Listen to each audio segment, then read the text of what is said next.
Hello, and welcome back to the Revolutionary Communist Podcast. My name is Joel Bergman, and I am joined this week by Rob Lyon, who is joining us from Alberta. Hey, Rob, how's it going?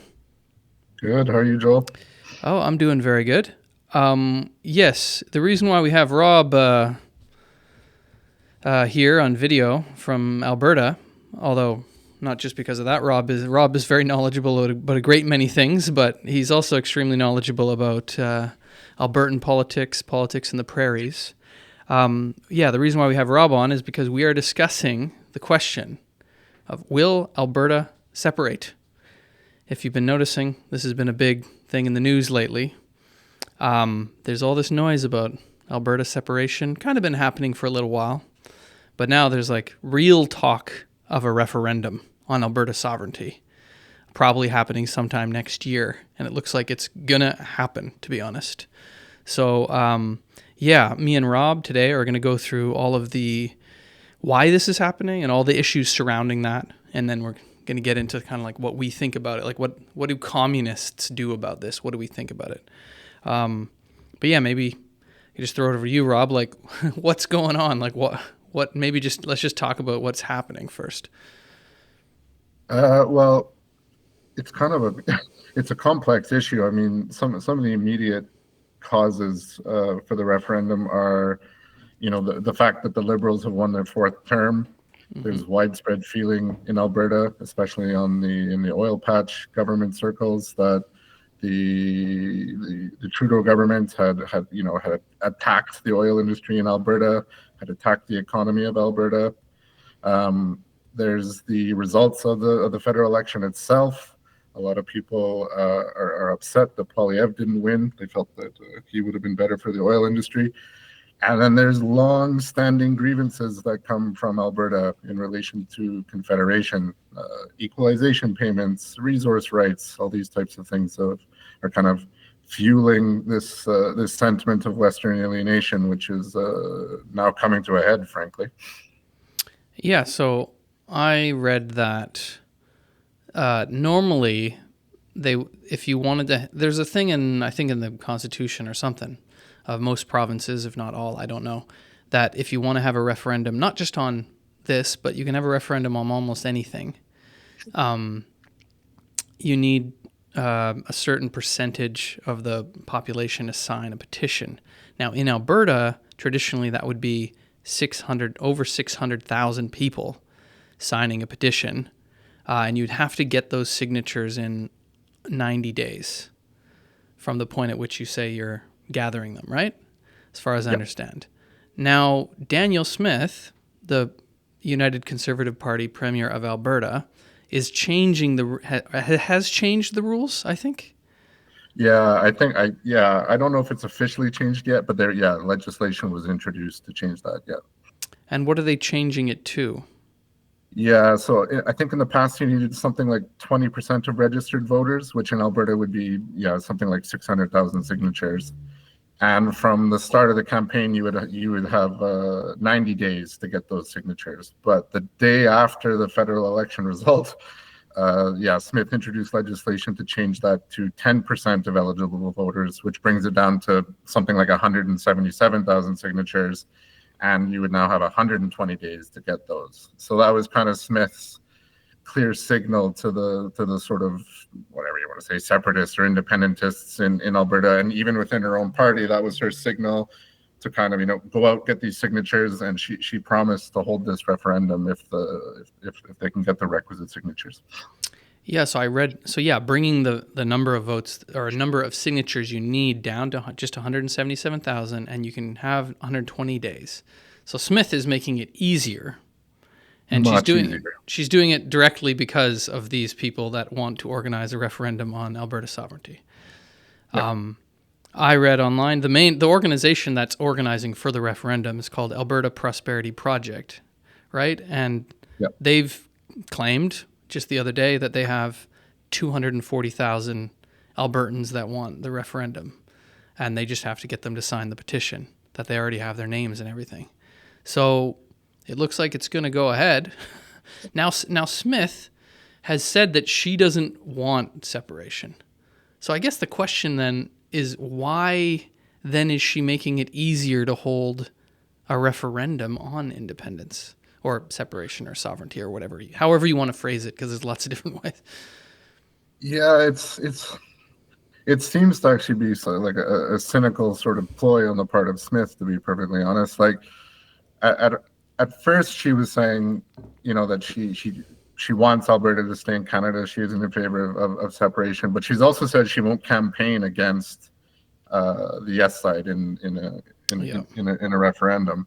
So that's interesting. And I think there's two things happening. First of all, she said they formed this committee called Alberta Next, and she's chairing it. And they're going to be holding town halls across Alberta to hear grievances. And they will also be negotiating with the new federal government, both before and after the referendum, whatever happens. So I think part of what Smith is thinking is if she can hold a referendum and there's a significant yes vote, which maybe doesn't even win, but let's say she gets 40 or 45% of people vote to leave, then that gives her some pretty good leverage in negotiating with Ottawa. So she might be able to, wrestle some concessions from the federal government. But then she later also said that one of the main reasons for holding the referendum was to prevent a split in the UCP. And polls actually show that 65% of UCP voters would vote to leave or would lean towards voting to leave. So another sort of split in the right wing in Alberta is very much on the cards, right down the middle of the UCP. And of course, that terrifies Smith and others because that means that it gives the NDP a better chance of winning the next election.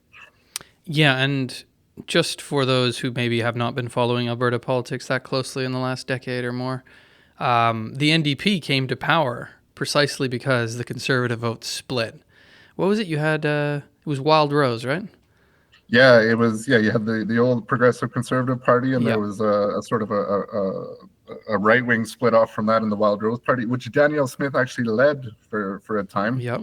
Until she brought them back into the Progressive Conservative fold just before the NDP won. And this is supposed to be the United Conservative Party, right? Yes, and it still has serious divisions. I mean, you got the split between the old red and blue Tories, and then you've got a split between the old kind of Progressive Conservative wing and the old Wild Rose wing. You've got kind of your Federalist kind of Jason Kenney types, but then you've got outright, separatists in the party. So there's a lot of different ways that the thing could split. Right. So she said, I have a couple quotes from her from the other day. She said, quote, "If there isn't an outlet," because people asking her like, wait a minute, why are you doing this? Like, you believe in being part of Canada. She said, I don't believe in separation. I believe that Alberta is part of Team Canada, but he said, I want Team Canada to be part of Team Alberta. Basically, this is the way she says it. And then she says, but, quote, "If there isn't an outlet, it creates a new party." She also said, quote, "We've got 30 to 40% of Albertans polled saying they're dissatisfied with the country to the point that they would consider separation. My job is to bring those numbers down." So she's claiming that she's doing it to give it an outlet so it doesn't split the party, and then the number that supports separation comes down. But this is a bit of a gamble now, isn't it? Kind of reminds me of the Brexit referendum and the Scottish independence referendum that Cameron gambled with in the UK, which, had massive repercussions, obviously. Yeah, no, I think there is some similarity there to Brexit as well. And when you think that 36% of people in Alberta would consider voting to leave, that's actually almost exactly what the numbers were in Quebec in the 1995 referendum. Initially. It was around 37%. And then by the end of that campaign, it shot up to, 49.4 or whatever percent it was, right? So Smith here, she's really playing with fire. If she genuinely doesn't want Alberta to separate, then this could backfire in her face, and she could find herself the first premier of a new republic or whatever. So the latest polls here said 37 that I saw just from yesterday, and these have gone up. These have gone up with all the talk now, and with the new election and Carney and everything. That 37% would vote yes, 63% would vote no. Now, I think as Rob's saying here, this is almost always how it is. You're never at 50 when the referendum's announced or when it's beginning. Is that due to the debate, the vote tends to go up, or quite likely can, as this now becomes a spotlight issue. Yeah, so this is the situation. Danielle Smith is playing with fire, is making it easier to hold a referendum, and there is a group that claims to have enough signatures, or is going to have enough signatures, look like, to be able to trigger this. So yeah, we could be headed for a referendum on Alberta sovereignty. Now, I did read the wording. I don't know if you read the wording. It actually reminds me of the wording of the question from the first Quebec referendum, which is give the government I think it's something like give them the right to negotiate a new sovereignty relationship with or something that respects Albertan sovereignty. So it's not an out and out separation necessarily, but a lot of people will see it this way. And yeah, I don't know. I don't know if you have anything to say about that. I did notice that the question was a little bit more amorphous than create a separate country. Yeah, because even there, in terms of the main organizations behind the referendum, if you want to call them, let's just call them separatists for now. But there is even a division there, which is also similar to the division in the sovereigntist movement in Quebec. Because you kind of had this, you had your sort of, the main wing in Quebec was kind of in favor of some sort of sovereignty association and sort of renegotiating a new place for Quebec in Confederation. And then you kind of had your hardline independentists or whatever. And you have a very, very similar division in Alberta. There are those who would want to renegotiate some sort of place for Alberta within Confederation, get concessions, whatever. And then you have your hardline sort of independentists as well, who outright want Alberta to be completely independent from Canada. Yeah, the way that I see this from a Marxist point of view is the classes behind it. So I think the bourgeois in Alberta, like the oil barons and whatnot, they have not been happy with the federal government. They weren't happy with the Trudeau government because they nixed some pipeline development. They weren't happy about that. They weren't happy with the carbon tax and some of these environmental regulations. They were not happy with this. But they look at things very dispassionately and just from the pure economics, and they're like, separation is a freaking nightmare. Same thing as the big bourgeois in Quebec that were maybe upset or not they were upset at the federal government, they were upset at Canada. They didn't really like some things that the federal government were doing. Obviously they hated the oppression, the language laws and the questions around language and stuff like this. But they didn't favor outright independence. They didn't at all, actually. They knew that it wasn't good for business and it wouldn't help them. But then what you have is you have some working class people get wrapped up in it. You have petty bourgeois. I've read a lot of reports, and it's quotes from small business people. Mostly small business people seem to be really behind this. They have the less business. Well, they have their little mom and pop shop or their whatever it is. And they're the ones sort of more petty bourgeois that get wrapped up, and they get like it's sort of a more of a populist base that kind of drinks the Kool-Aid and then is full in favor of separation. Whereas I think and ultimately if I had to describe the divisions in the UCP, it's that more establishment, big bourgeois voice that's trying to use the sentiment as a bargaining chip. And even the way that they're wording it is in order to get the same rights Quebec has. So push back Ottawa and the federal government, and they can't do stuff, and then we can just do whatever we want, more or less. But then there's the ranks and there's the populist base, which is hundreds of thousands of people probably, that are more in favor of out and out independence. And their big concern is not necessarily the profits of the oil boss. They want jobs and they want, bread and butter issues. Yeah, I don't know. That's the way that I see it. It's like there's sort of a populist versus establishment, maybe division inside the conservative movement there in Alberta. Yeah, for sure. And like when you look at the big capitalists, the big bourgeoisie, the oil barons, I think they definitely know that their interests are better protected in a bigger political unit, this big political unit called Canada, rather than a smaller place in Alberta. And it's interesting. Jason Kenney, the former premier, he's now on the executive board of ATCO, one of the big utility giants here in Alberta. And he's come out quite strongly against the referendum, and so has I think the CEO of ATCO as well. Yeah. And it's interesting. Kenny talks about it all in terms of investment. That really what the bourgeoisie wants is a stable environment for investment. There's some big projects going on with ATCO and some of the utility companies. They have big investors from South Korea and Japan, and now the investors are freaking out. How stable is this? How is security going to be provided? What currency is going to be used? So they're very, very, very concerned, and of course, ATCO is very worried that the investors may pull out. So for the big bourgeoisie, this is historically kind of how politics has been run in Alberta. Is there are grievances on the part of the ruling class here, in terms of taxation and regulations from Ottawa, things that they resent, and the right wing has very skillfully over the decades mobilized people around this resentment to Ottawa. A lot of propaganda, a lot of misinformation. They get people riled up about, your tax dollars pay for heated pools in the backyards of Quebec, this kind of thing.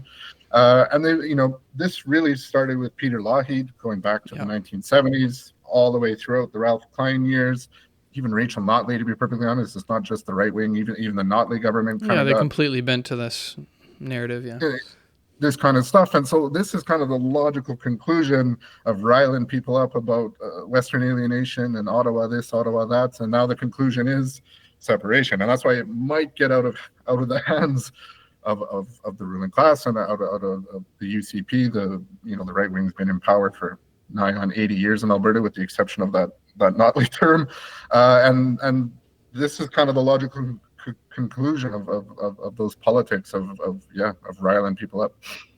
Yeah. So this is what's happened in terms of the referendum. I wanted to maybe zoom out for a minute and talk more about the general context, which you have this trade war with America, and you have this thing about Team Canada and we're all united.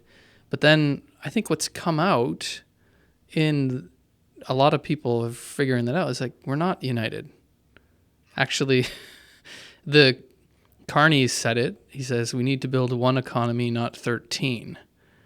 So not only are we not united politically, and not only are, like, as a Marxist, I believe we're not on the same team, where we have working class people and you have the bourgeois. But I think also the bourgeoisie across the country are not always united. And actually, particularly in Canada, which is a very strange country, that one of the things that the bourgeoisie historically has done is centralized the means of production and political control, and broken down trade barriers, fiefdoms, things in the way of trade internally to create one national cohesive market, which allows for the unhampered development of the productive forces. Now, when you look at the development of Canada, this actually isn't really the case, that it more or less just developed as an economic adjunct to the U.S., because the U.S. had a revolution, 1776, and it led to the unfettered development of capitalism in the U.S., whereas in Canada, it was connected to the British Empire and developed a lot more slowly. And, of course, the proximity to America led the economy to be inexorably linked to it, and any investment that was coming in was coming from the U.S. a lot of the time, and this drove things in a certain direction. So now what you have is each province trades more with the U.S. than they do with each other. And this is not just like economics. Actually, politics are ultimately concentrated economics. We say that all the time. So I think you see this in this point. Actually, I want to raise this issue. It's like, isn't it weird that Alberta's talking about this, but what's Quebec talking about now? So the Bloc Québécois, that's a party that believes in Quebec independence, is now saying, oh, no, we're going to prop up the federal Liberals. What? This is actually scandalous in the Quebec nationalist movement. You're going to prop up the Federalists? Why? It's actually not that difficult to figure out why. Because Quebec industry is manufacturing, steel, aluminum, right? That's actually, that's best served. And they need the Canadian state to protect them with tariffs and things. So they separate, they're actually much worse off. So yeah, they're throwing themselves in with the federal government, which seems contradictory if you just look at the politics. It seems like it makes no sense that the Bloc Québécois would throw themselves behind the Federalist Liberals, But that's what's happening because the Quebec economy functions the way it does, and it's developed the way it does. Whereas the Albertan economy, it's different. They ship all their oil to the U.S. And also, I want to raise another thing, which maybe we can talk about a bit more. It's like, do people in Alberta that are upset about the federal government, do they have a point? Because I'm in Toronto here, and a lot of people in the East think, what a bunch of crazy idiots. That's a common opinion, It's like almost this obnoxious big city liberal opinion. Bunch of crazy hillbillies out there in the prairies being stupid again. I'm from the West too. I know there's this kind of rural attitude some people can sneer at, but let's just get down to the basics. Like, what do people have? Are there legitimate grievances? Because there's talked about grievances, right? Like what's been happening? It's related to what I'm saying because the federal government has to balance between the different economies, ultimately, of the different provinces and pass legislation to, that might hurt some and might please another, you know what I mean? And I think you see this a bit on display in this debate. Do you know what I'm getting at? Do you want to say something about all this stuff? Yeah, no. Yeah, definitely. No, I mean, I think there are definitely legitimate grievances. And I mean, it kind of comes down to the fact that there is this sort of central contradiction in Canada and Canadian history. And you mentioned, the 13 different economies, and I think that's really true. There's not really a national economy, and historically, what was considered the best national policy was what was in the best interest of the industries in Ontario and Quebec, and that quite often was to the detriment of the more resource-based economies in the western provinces and the Atlantic provinces, actually. And so from the perspective of Alberta, from the prairie provinces, there's a whole bunch of different grievances here. But the first one right away is this sentiment that's, it doesn't matter what we vote, the election is decided by the time the polls close in Toronto. And there is just a truth to that. That's true. I remember watching the elections when I was in the Yukon, and it was like, oh, election's over. Yeah, it's over, and 60% of the population lives in Ontario and Quebec. So of course, those two provinces are going to have a massive role in the outcome of elections, right? And when you're out in Alberta, Ottawa, Toronto, these are a couple thousand kilometers away. Might as well be another world, right? And so really, people sort of perceive Ottawa as it's this faraway place that just imposes taxes and red tape. There's no real connection with that part of the country, or the history in that part of the country. Mm-hmm. There's also very specific historical things that have happened, like in the 1980s during the global economic crisis and the rapid rise in oil prices.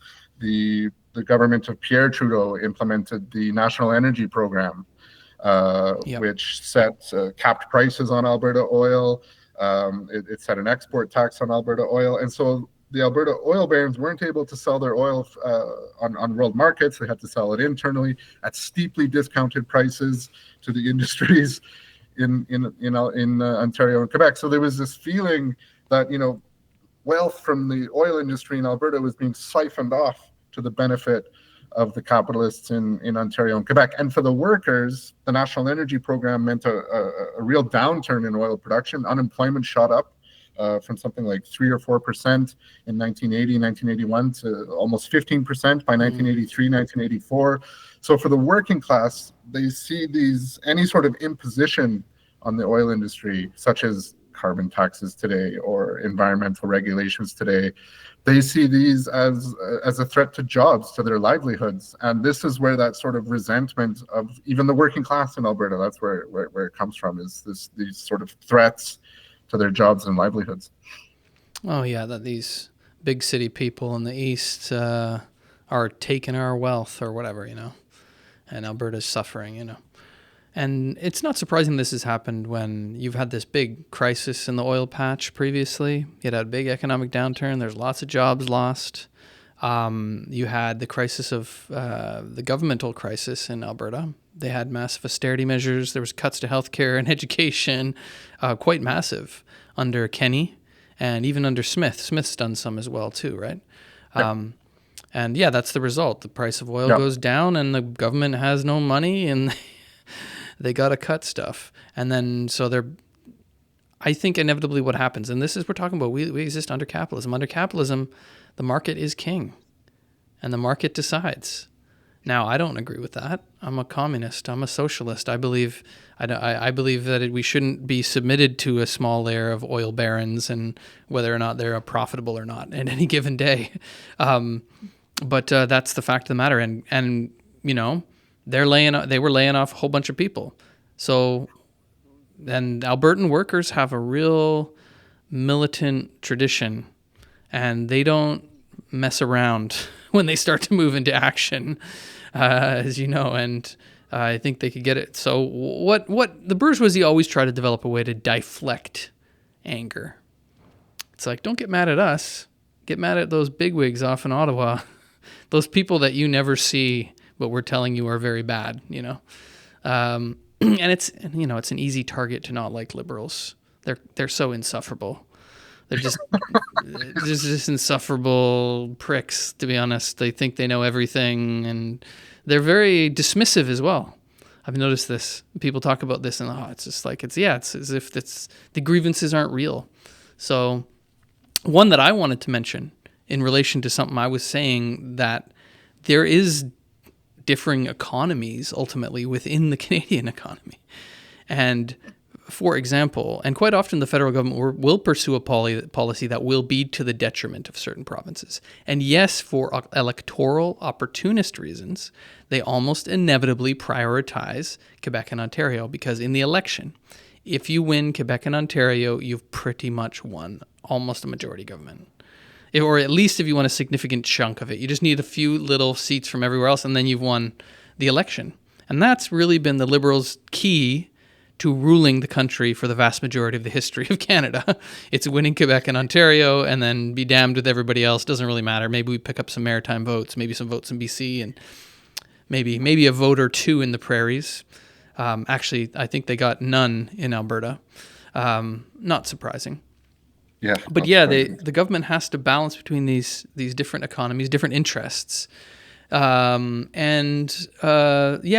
tend to pick the Ontario-Quebec interest, which tends to be manufacturing, steel, I think even, dairy farmers and stuff. It's like that's what supply management's all about. It's non-negotiable, never going to touch that. But yeah, the big one that I was thinking of is they last year put a tariff on Chinese electric vehicles coming into Canada, BYD mostly. Never saw a BYD vehicle until I was in Europe, because you can't get them in Canada because they put 100% tariff. Now they did that because the Chinese electric vehicles are produced way more efficiently, and therefore they're way cheaper. So you put 100% tariff to make it so they can't sell them in the Canadian market. Why did they do that? Well, because the Canadian government and the Ontario government and partially the Quebec government, they've all gone in on trying to create an electric vehicle and electric vehicle battery plants, trying to create an industry. And they've freaking thrown billions and billions of dollars at Stellantis, at GM, at Northvolt, at there's a few others. I can't keep track of all of them. To try to, and they've lured some of them in with billions of dollars of either provincial or federal government money, and they have opened up some plants, which now those plants are actually on the rocks. It looks like the Stellantis plants they're pausing production. The GM Cami plant's done the same thing. Looks like those aren't gonna. The Northvolt doesn't look like it's in very good shape. There's another one that produces electric buses in Quebec that's on the rocks. I can't remember. Anyway, and these have all been bailed out massively by the government. So how does that look from somebody in the prairies? Well, they're giving preferential treatment to this industry that doesn't even really exist. And then on top of that, because of the trade war, which China's come back in response to that tariff, and they've put 100% tariff on what? They put 100% tariff not on Canadian cars, because Canadian cars couldn't be sold in China. They put 100% tariff on, I think it was canola products and potash, which is basically used for fertilizers. Where did they get that? That is from Saskatchewan, mostly Saskatchewan, but also Alberta. So basically what happened is the Canadian government put in a tariff against Chinese vehicles. Actually, I believe the Premier of Saskatchewan, Scott Moe, said it. He's like, you're putting a tariff in place to protect a non-existent industry. Shouldn't you lift that tariff? Like, lift the tariff and then they'll lift theirs, that because they're actually attacking a real industry. And I think the bulk of canola products and potash is sold to China. So here's an example of the balancing act that the federal government has to play, and how they've actually damaged the economy in the prairies by giving preferential treatment to Quebec and Ontario economy. This is what's happening with this weird fractured Canadian economy under capitalism. So yeah, just this is an idea of why this is happening as well. The Canadian economy is very provincialized, and you do have these different industries that are almost divided up by province. And so you have these ruling classes in different provinces and workers attached to certain industries in different provinces that are getting negatively affected by certain policies while others don't. So that leads to a certain, I don't want to call it nationalism. I don't think this is fundamentally like nationalism, but there's an element of, that Western alienation of those bastards in the East, let them freeze in the dark, or what was it? Who said that? Let them Eastern bastards freeze in the dark. That comes from the days of the National Energy Program. Yeah, exactly. Sure. Yeah. This is a long-standing grievances and a long-standing feeling of anyone who lives in the West. I think I even talked with you about one time. Even sometimes the way when you're watching hockey growing up, the way that they talk about it is very, to be honest, very not even Eastern-centric, very Toronto-centric. Toronto-centric, yeah. The people who are talking about the hockey is talking about it as almost as everything in relation to the Maple Leafs. I'm like, what the hell? Anyway, that's obviously a secondary issue. But yeah, this is some of the issues at play here. There's the Canadian economy, which is very fractured. There's these provincial divisions. There's the trade war with Donald Trump, which is obviously bringing a lot of these things to the fore. Danielle Smith, if people remember, was very categorical. Didn't sign the joint declaration because she wouldn't take oil exports off the table, and she would never use that as a weapon. So she's basically breaking from the Team Canada approach. Went down to Mar-a-Lago, met with Trump. Very fractured, and is looking out for Alberta above anything else at this point. So the separation, the sovereignty referendum is therefore not surprising. But yeah, maybe moving on. What else is there to talk about? I guess if there's a similar thing, maybe a little briefly. It seems like there's a similar thing happening, although it hasn't reached this level yet in Saskatchewan.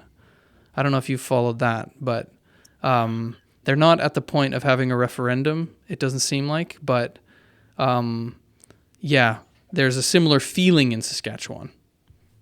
Very, very much so. And when you look at the polls, feelings of Western alienation or a desire to vote to leave Canada, that kind of thing, and independent sentiments. In terms of polls, it's just a few percentage points lower in Saskatchewan than in Alberta. I think that's been the case historically. And those exact same sentiments are there. But I think part of the problem is Saskatchewan is much more reliant on potash agricultural economy. It's not quite the big world player that the Alberta oil industry is. The profit levels aren't quite there. The population isn't quite there. So things just aren't quite as developed in Saskatchewan in terms of independence, Western alienation, that kind of thing. Not as developed in Saskatchewan as in Alberta, but things are definitely trending that way. And you could see, all the debates and discussions coming out of Alberta. Perhaps if you have a close referendum, or hell, maybe the yes side wins in the Alberta referendum, this would have a big impact in Saskatchewan. And you would probably see a lot of those separatist or independence sentiments. You could see them growing in Saskatchewan as well. And there's long been talk in the Alberta independence movement of basically having an alliance of the Western provinces, getting Saskatchewan, Manitoba, British Columbia to join, having some sort of new country built out of the Western provinces, right? So That sort of thing is, Yeah, it's Wexit, not right? particularly well developed, but Wexit. People talked about Wexit during the COVID pandemic and just afterwards quite a bit. So that sentiment is definitely there. Yeah, I saw an interview with Scott Moe, and they were asking him about it, and he was. So they were saying, "Well, there's ministers of your own government that kind of like agree with it." It was like, "Well, it's just a feeling of alienation. It's not necessarily separation." And it doesn't seem like he's moving in the direction to make it easier to hold a referendum, but there definitely is the same feeling there. And Yes. it's not hard. The point is, it's not hard to see why. There's some Yeah. economics behind it and all that. Um, yeah, so a similar thing happened in Saskatchewan. This is still early days. We'll see. Probably wouldn't be a referendum in Alberta till next year. It also looks like Danielle Smith is using it as a bargaining chip, as we Yeah. said. So do you know, have you followed, like, what are their demands? She's placing all these demands on Carney. Yeah, so basically they characterize a lot of the, carbon taxes, environmental policies, all the sort of Yeah. approval processes. They characterize, like Smith and the UCP characterize all these as, like a tax on Alberta's oil industry and Yeah, things they like want that. those all gone.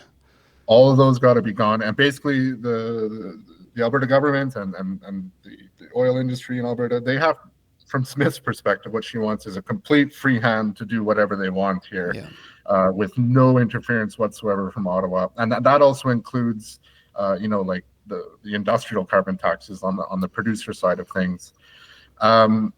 It's maybe even a little bit more than that. Like, Smith said something interesting when this all popped off right after the federal election. She said, in relation to this referendum, she said, "We don't ask for special treatments or handouts. We just want to be free to develop and export that incredible wealth of resources we have. Freedom to choose how we provide healthcare, education, and other needed social services to our people, even if it's done differently than what Ottawa has in mind."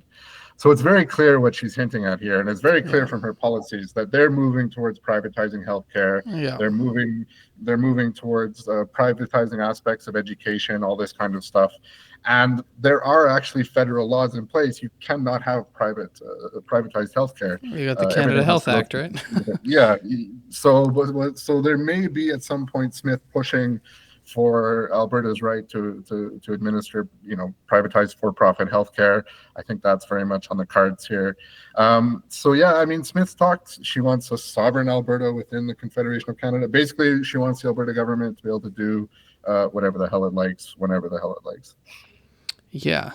Well, that shows there's a heavy. Obviously, this is the United Conservative Party. It's Danielle Smith. They're pushing for this referendum to do it's so the oil bosses can do whatever the hell they damn well please. Yep. So that's obvious. But I guess that leads to a bit of, maybe we can talk a bit about, because the NDP is the main opposition in Alberta, what they're saying about it, and that will help us explain what the communist approach to all of this is. Like, do we just reject Western alienation, reject the anger, and say it's all just a bunch of right wing. It's just a right wing mess. Or do we take the side of the federal Liberals? Do we take the side of the Ottawa and the federal government? Yeah, I don't know. Maybe do you wanna start on that question? Yeah, It's related to what the NDP is saying too. I think this is where the Alberta NDP is probably gonna have some problems with this, because, yeah, on the one hand, they did point out that Smith is basically, there's a lot of doublespeak going on here, and that she says that she's not in favor of separation or whatever, but then by all of her actions, Yeah, she's making it so much easier to do this. She seems to be facilitating it. She said they're not going to campaign or against the yes vote, all this kind of stuff. So the Alberta NDP has kind of basically put her on the spot and said, "Look, you need to say what you really believe and what your real intentions are here. We don't think you're being honest." And they probably have a point there, maybe. They've also pointed out that that there's some similarities here to Brexit, that she could be playing with fire. yeah, But then the immediate knee-jerk response then too is also to say, basically this kind of rah Canada campaign, this Team Canada idea of Canada is too important of a thing to play with, and this kind of stuff. yeah. But then it ends up just supporting the status quo. It does just end up supporting Ottawa. Yeah. It does just end up supporting the Carney government, which It's your why is NDP supporting the status quo in Ottawa? It's ridiculous. We understand, but you should shut up. Yes. And I don't know if the Alberta NDP would do this so much, but I imagine that, the left outside of Alberta might do this too. But it would be to sort of downplay the grievances or to completely dismiss this idea of Western alienation. But it happens out east all the time. Those sentiments are very, very real, and there's a lot of truth to those sentiments as well. And anybody on the left who's going to kind of, be dismissive or patronizing towards them, you will suffer badly in Alberta for sure. Yeah, but at the same time, the NDP haven't done any favors in the sense that when they were in power with Rachel Notley, they pandered to the exact same. Because actually, let's put it this way, and it kind of helps us understand what a genuine approach for any left wing should be. And I believe that's a communist approach, would be, well, not what the NDP was doing. Is they actually adopted they bent to all of the same politics. Sort of, and what I mean by that is, okay, there is a crisis of capitalism. Living conditions are going down everywhere. Maybe in some places more than others. Maybe there's some parts of the economy in the country that are a bit more messed up than others due to certain factors, in the world market. That's true. Capitalism is a mess. And so who's at fault here? Ultimately, it's Ontario, it's Ottawa, and then in the East quite often, and I used to live in Quebec, quite often say, friggin' Alberta, bunch of bastards in their oil and their pipelines, right? It's a common thing. Everyone says it. Who do you blame? Who do you blame? It's the East versus West, right? And I remember when Rachel Notley was in power, she was saying very similar things. Oh, the Ottawa doesn't care. It's their fault. It basically plays into this thing. When ultimately, who really has the power in our society? I actually think, of course, I'm not a fan of the federal government. I hate the damn Liberals. I hate the federal government. I hate the provincial governments too. They're all capitalist governments, and they're not legislating in favor of working class people. But most of the major decisions that govern our lives as working class people are made in corporate boardrooms. And in Alberta, the overwhelming power and might of a small minority of these big oil companies and their boardroom, they decide Albertan politics, essentially. No. Like they forced the NDP to capitulate. They forced them to capitulate. They were going to do a royalty review and maybe to get a bit more money so they could fund social programs. They're like, no, you're not doing that. You're not touching our pot of money. Now, that didn't mean, I think one thing that's not stated so openly all the time, but it's almost insinuated that if the oil companies have more money and are more profitable, that's going to mean all Albertans benefit. Yep. No. It's the same old trickle-down That's argument. not true. I saw Brian Jean say that the other day. He said this is all of our wealth. I'm like, it is, but that's actually not how it's owned under capitalism. It's not like that. And actually, when the oil price last crashed, there was, I don't know how many job losses in Alberta. You remember that? That was horrible, man. I knew people in Alberta that were just freaking out. Tens of thousands of job losses, probably over 100,000 when it was all said and done, and real bad effects on working class people. And the companies were the ones doing the layoffs. But they said, it's beyond our control. It's just market forces. The price of oil dropped. And then they retooled. And oil production, I was pointed out to me later by a comrade in Edmonton that oil production actually went up and they didn't hire most of those people back. Yep. So they don't care. And we're not on the same team. We're not on Team Canada and we're not on Team Alberta. And I'm not on Team Ontario. I'm not on Doug Ford's team. I'm not on Team Quebec. So yeah, really, and the NDP haven't helped because they've played into the Team Alberta stuff, right? Like Rachel Notley and that. And then, I guess they played into the Team Alberta stuff. But now that it's gotten out of control, they're saying, oh, no, we're on Team Canada. Well, you kind of, you fed the monster, Yeah, and people will see right through it too. And it is remarkable. Like, it's so painfully obvious that it almost doesn't matter who's in power in Alberta. The Alberta government is really the executive committee for managing the affairs of the oil industry. That's really what it is. Yeah. And it's just so immediate and direct and obvious. Yeah, and they control the media and everything. Yeah. Everything, yeah. And, there's billboards on the highway between Edmonton and Calgary all about defend our oil, all this kind of stuff, And yeah, it was remarkable to see the Notley government. They won on a wave of anger at the oil industry. There was a downturn, there was job losses. Yeah, and Notley was promising to increase royalties, raise corporate taxes, provide social programs, that this oil wealth must really be shared by everyone in the province. And within 2 weeks, she'd caved on it all.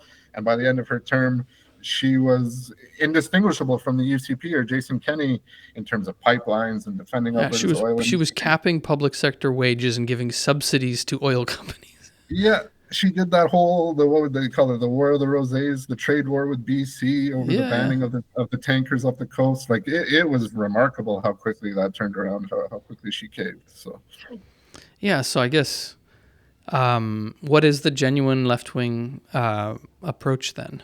Like, what should Marxists fight for? Is it inevitable that we all have to just rally behind one ruling class in one province or something under the argument that that's the way you're going to support workers? I see this in Ontario, by the way, with the union leaders here, like Lana Payne, the head of Unifor, the biggest private sector union that, I don't know how many workers, it's like 80-something thousand manufacturing workers that they organize. She's been going around with the big CEOs of the big manufacturing companies, begging the government to shower them with money, and that's where reformism gets you. If you don't believe in a different system, ultimately you have to join hands with the capitalists and plead for the best conditions for capitalism to function, which in times of crisis means asking the state to shower them with large sacks of money. I think that shows the dead end of reformism. And you see it in every province, actually. You look at the lumber industry in BC, oil in Alberta, manufacturing in Ontario, Quebec, resources in the Maritimes, is that because there's been no genuinely left-wing voice for a very long time, defending the interests of the working class, pointing out the exploitation of the big corporations and the ruling class, then the sentiment kind of develops amongst the working class, and especially at the tops of the unions and things like that what's good for this business or what's good for this industry is good for us too, because as long as they're making profits and growing, we keep our jobs. And it's an understandable sentiment, but in the long run, it's completely wrong-headed, because then it always means your union leaders are cozying up to the bosses, trying their darndest to save these industries and not actually fighting for the interests of the working class, not actually fighting to protect jobs. And this is so clear in Alberta, right, that any perceived threat to the oil industry, people panic about their jobs, and they know something's wrong. They know things are getting worse. They know that they're exploited. They know that wealth is going somewhere. And the right wing has been so skillful at saying, it's Ottawa, it's equalization payments, it's taxation. And people over time have come to really believe this, actually. But the real culprit here is the oil barons, it's the lumber barons, it's the auto manufacturers, it's capitalism, it's this profit-motivated system. And once the working class and its leadership comes around to understanding this, once we realize that, the workers in Alberta and Ontario and BC, wherever, they have the same interests, which are inherently opposed to the interests of the profit makers, of the owners of the means of production, then that changes the game entirely. It becomes much more about your class interests as opposed to the provincial interests of your ruling class. Yeah, exactly. I mean, this is, I think, especially in these conditions with this trade war and then the internal divisions, it's so, you can see that the left has decayed ideologically, has gone so far away from its roots, which generally speaking were internationalist, working class, socialist against this capitalist system, and has just accepted everything and just tail ends the bourgeoisie wherever they are. Whereas, the genuine communist response is, workers of the world unite. The workers have no country or province. The working class of Ontario's interests are not opposed to the workers of Alberta, and vice versa. Same with the workers of Quebec or any province. Really, I think it is more important now than ever to be really defending that central idea. And it's only with an approach of fighting for a different system that we don't accept this crap system that's just pitting us against each other, right? They could tear the damn country apart, right? They could whatever you say about that. This is how far these forces can take us. The disintegration that brought upon by the capitalist crisis, and pitting working class people against each other in a downward spiral, really. So it's not East versus West. Workers. It's not Canada versus America, or vice versa. It's not Quebec versus Alberta or whatever, however you want to say it. It's workers versus bosses. Really, yep. Working class people against the capitalists. That they may claim that we're just defending our workers. They always phrase things in this way. We're defending Albertan workers. We're defending workers in Ontario, et cetera, et cetera. I'm actually waiting to see an update because Doug Ford in Ontario is putting out his new provincial budget today. And he said that I can't remember the words he used, but it was more or less that the pocketbooks would be open for the auto manufacturers. So I'm just looking to see how many billions the provincial government will be showering at auto manufacturers to try to get them to stay. The fact of the matter is, none of that changes market conditions. So at best, I don't even think it's a temporary stopgap. I just think that those companies might take the money and then say, well, very nice. We still have to plan long term. And under these market conditions with a trade war, we're going to pack up shop. But anyway, the point of raising that is these companies, they talk about defending workers and whatnot as they're laying them off. Like they've laid off... I know this isn't about this, but they've laid off. There was 35,000 manufacturing jobs lost in Ontario last month. Wow. Yeah. They're just laying people off left, right, and center. But we care about the workers. We're all on the same team. No, we're not. And the same things happened in Alberta. And I think a genuine left in the labor movement really needs to make this argument over and over and over and over again. And we need to get that straight. That the working class has common interests opposed to those of the bourgeoisie, whether or not they're in Alberta, whether or not they're in Quebec, whether or not they're in Ontario.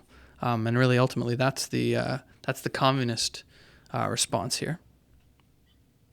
Yeah, and I think too, like from the perspective of the working class, like there's concern about jobs, employment, about wages, about for example, the wealth of Alberta being, exported away in oil, all this kind of stuff.